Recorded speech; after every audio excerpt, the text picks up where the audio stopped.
Well, a good Monday evening. What a wild 24 hours we have seen across southern West Virginia.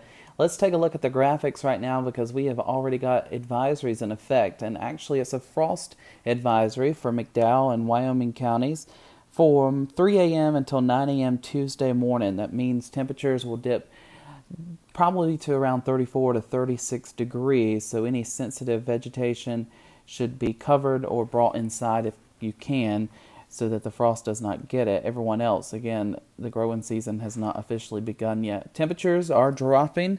We're down into the 40s, and then we're going down into the 30s overnight tonight. So get ready for a very cold night tonight and a cold start to Tuesday. Here's a look at some of the damage reports over the last 24 hours. We saw some very strong winds move through. Beckley reported 53 to 55 mile per hour winds, but we've seen a couple even stronger. This storm report coming in out of Mount Hope, a 50-foot section of a brick wall blown down at the Mount Hope Municipal Stadium.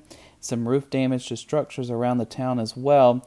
On up into Fayetteville, multiple trees were down in the town of Powelton, Fayetteville, Paint Creek, and Meadow Bridge. Weather stations in the area measured gusts up to 50 miles an hour. That was with that strong line of severe storms that pushed through last night. We were tracking Oak Hill, two separate gusts up to 50 miles per hour reported. And also near Charlton Heights, a tree fell onto a house at about 2:18 was the time of that report.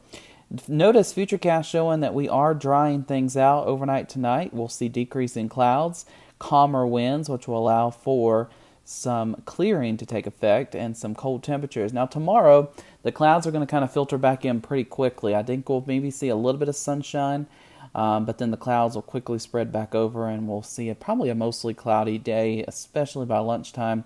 Futurecast showing that we will start to see some moisture break out.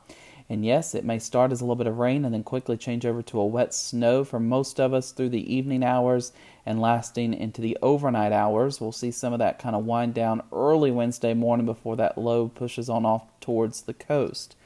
Winds overnight tonight, again, good news, they are dying down. We're seeing those gusts maybe up to 10 miles an hour to 20 overnight tonight before calming down tomorrow.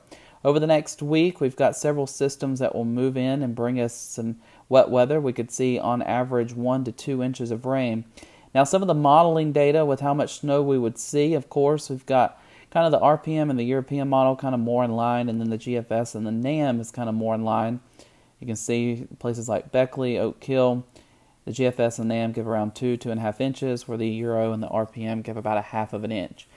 Based on it being April, a higher sun angle, that sort of thing, I think the RPM is in the European model is probably the better bet to lean on. So I do think we could see a dusting up to maybe an inch across eastern Raleigh, eastern Fayette counties, 1 to 4 inches likely in the highest elevation. So again, we're not talking a whole lot of snow, but you will likely see some snow as you move through late tomorrow evening into the overnight hours. So here's your 7-day forecast. We've got 47 tomorrow, 49 on Wednesday, 53 Thursday, partly cloudy. Showers return late Friday. Showers continuing into Saturday, Sunday, and Monday, with temperatures back into the upper 50s and low 60s, and then back to the mid 50s by Monday of next week.